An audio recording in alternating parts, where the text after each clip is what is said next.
His tax cheat secretary signed it. It was flawed. My God, it's unbelievable what an immature little kid this guy is, bumping and blaming everything on prior administrations. I mean, I tell you, folks, it is breathtaking to watch this. Now, when the speech began, the Dow Jones Industrial Average was down 80. When it ended, it was down 72. And I think I'm checking for the latest number. I just checked 5 minutes ago. It was down 80. By the way, greetings, Rush Limbaugh. You know that. It's down 84.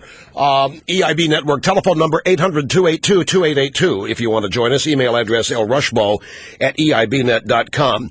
Now, if these proposals that he announced today were going to excite the private sector, investors will vote with their capital, and they're not voting with their capital. Hoax and change does not sell in the universe of reality. And we got a universe of lies speech today at Brookings on the economy that's breathtaking. It was so sweeping a series of lies that it's hard to start with which one first. His words, his ideas are what have resulted in the loss of millions of jobs, and yet We've had a turnaround. We are growing. We are out of the recovery now. We've had the best job report news we've had in 3 years. I mean, it was as though we are now into a new era of prosperity, the likes of which this country has never seen before. There's absolutely no credibility. He can give speeches all day long, but this isn't a campaign. He's not running against anybody anymore. He's running against his own lousy record. And the blame game does not wash. Obama voted for everything that caused these deficits when he was in the Senate. And he sits there like a spoiled, rotten school kid, blaming it on somebody else. I can't wait till Karl Rove next shows up on Fox to respond to this, because these guys ought to be livid. This ought to bring George Bush out of the woodwork and start defending some of this stuff, because this is getting out of hand. And then he says he's reading children's letters every night. It's pathetic. The total silence. There was no applause during this speech. Now, I know that was up there at an academic think tank, and these people probably think they're above applauding. But there were no columns, no screaming crowds, and without that, President Obama is nothing. The University of Lies has met the universe of reality. The reality is we got 17% of the working population unemployed. The reality is that Obama has created deficits that cannot be paid, and it's silly. He's got $200 billion of unspent TARP money.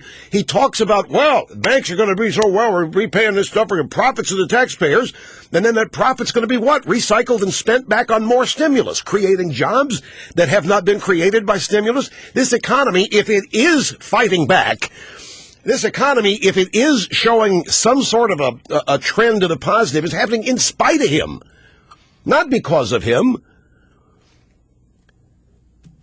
Obama is by the way, his approval number down to 47%, as I told you yesterday, 47% in the Gallup poll. And they react to this at the White House. They don't like this. Gibbs says, yeah, well, any kid with a crayon can do that. This is not a bunch of happy campers. Let's go to the audio sound bites. Listen to this is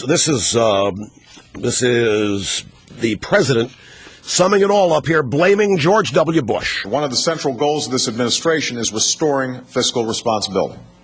The deficit had been building dramatically over the previous 8 years. Stop. In 1 year, Barack Obama has added more to the deficit than George Bush did in 8 years. Recue that to the top. I mean, this is an example of, I don't know where to begin. If I could stop this whole speech, it would take me 3 hours to do it. And by the time I finished, I'd need blood pressure medicine. I could do a stop on every sentence of this abomination today. All right, here, try it again. One of the central goals of this administration is restoring fiscal responsibility. Stop the tape. I'm sorry, I can't. You have destroyed it. There is no fiscal responsibility. This is he's back to the old, don't listen to what I say, listen to how I say it. Cue it back to the top again. I promise I'm going to try to get through this without too many stops. One of the central goals of this administration is restoring fiscal responsibility. The deficit had been building dramatically over the previous 8 years. Folks passed tax cuts and expansive entitlement programs without paying for any of it, even as health care costs kept rising year after year. These budget-busting tax cuts and spending programs were approved by many of the same people who are now waxing political about fiscal responsibility, while opposing our efforts to reduce deficits by getting health care costs under control. It's a sight to see. Do you see what I mean? He voted for all of it. Well, he didn't vote for the tax cuts because he wasn't there. He was community organizing. He didn't vote for the tax cuts. He voted for all of this stuff that he's decrying. He supported all of it, and he is the single biggest spender in the history of American presidents. Out of control spent.